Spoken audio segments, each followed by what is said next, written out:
Senior year in high school with a great sense of nostalgia. The football games, the prom, going steady.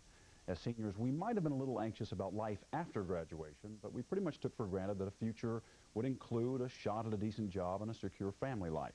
Well, high school seniors these days have a different outlook, as contributing correspondent Willow Bay found out recently. Good morning, Willow. Good morning, Stone. We often hear about the troubles that plague inner city schools, such as drugs, gangs, and violence. But life at Catonsville High School in Baltimore County, Maryland is also typical of many American high schools. And it presents a different picture, one that captures the concerns, challenges, and joys of the class of '94. Homecoming seniors!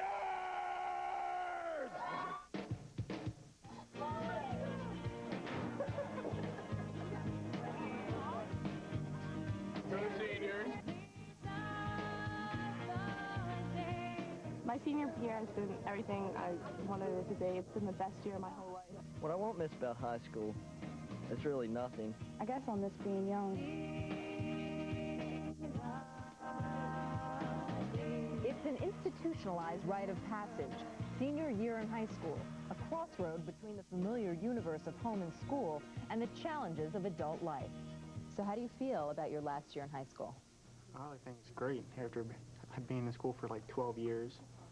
And then after, it feels great getting out of school. You know, you get to prove yourself in the world, in the real world, take on a few challenges, get ready to make your own life, get out of your parents' shadows. Right now, as a senior, I feel like my biggest concern is where I'm going and how I'm getting there. As the parent of a senior and the school's principal, Don Moeller is doubly concerned about the future of the class of '94. So as your seniors prepare for graduation, they face this world out there. Has high school prepared them for the world? I think we've prepared them academically. I don't know that you can ever prepare someone for all the challenges they're going to face. It's a pretty complex world, and I think that's what scares our kids. But academically, I certainly think they are prepared. What about Macbeth? While English, math, and chemistry are still part of the curriculum, today's seniors are likely to sign up for tech ed, family studies, and stress management.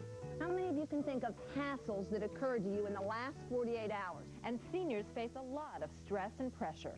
I think more of the pressures we face are with like schoolwork and filling out the applications for college and wondering about if we're going to get into college. Pressure. Can you take the heat? Mostly peer pressure, because people want to fit in all the time, and people are usually followers. They don't lead people most of the time. They usually follow people. Pressure. We're the most pressured because we're the upperclassmen and we're supposed to be the role models for the underclassmen. You want me to write it for you? Some seniors feel a responsibility to be role models for the next generation. Here in family studies, students are given the chance to make an impression. I think that this generation is doing a lot. We're speaking about important issues and trying to solve the problems of today and think of things that we can do as the next generation to make things better for people following us. Think about it. Think about it. If you want to find out what's happening on campus, read the school paper. But if you want the real scoop on what's on seniors' minds, go to journalism class.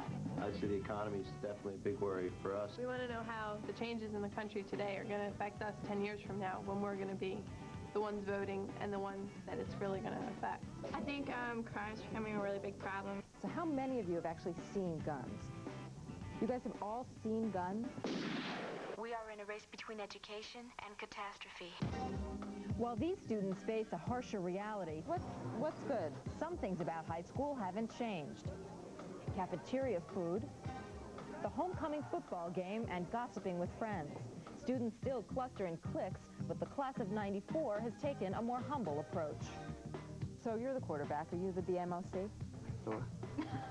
Big man on campus. Oh, no, I'm not the big man on campus. I don't think there really is a big man on campus. I mean, everybody's been going to school for so long. I mean, everybody's friends and cool, and on that, they just all get together.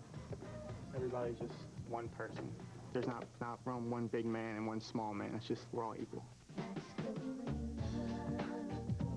Love and romance are still on the minds of most seniors, but sexual politics is also on their agenda. I hate it when guys film me, for one thing. I hate it when girls grab my butt. Are a lot of seniors having sex? Yeah. Yes. Yeah. I'd say More now than probably in from the past. I think that they're also a lot smarter. Yeah. They're using protection, and they know more about AIDS and pregnancy.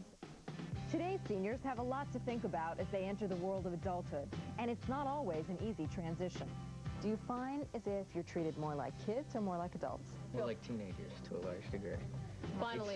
It's sort of an in-between thing to a large degree. You go to some things and people treat you like adults, but if you go in a group with teenagers and people see you, it's just like, oh God, they're teenagers. Just get them out of here. After spending several days with these seniors, I was impressed with their knowledge of social issues and current events. I asked them how they felt about the stereotype that kids their age are selfish, materialistic, and lacking direction. One senior said, I think some of us have more direction than some of the leaders in this country. Another student said, I don't think those labels are true.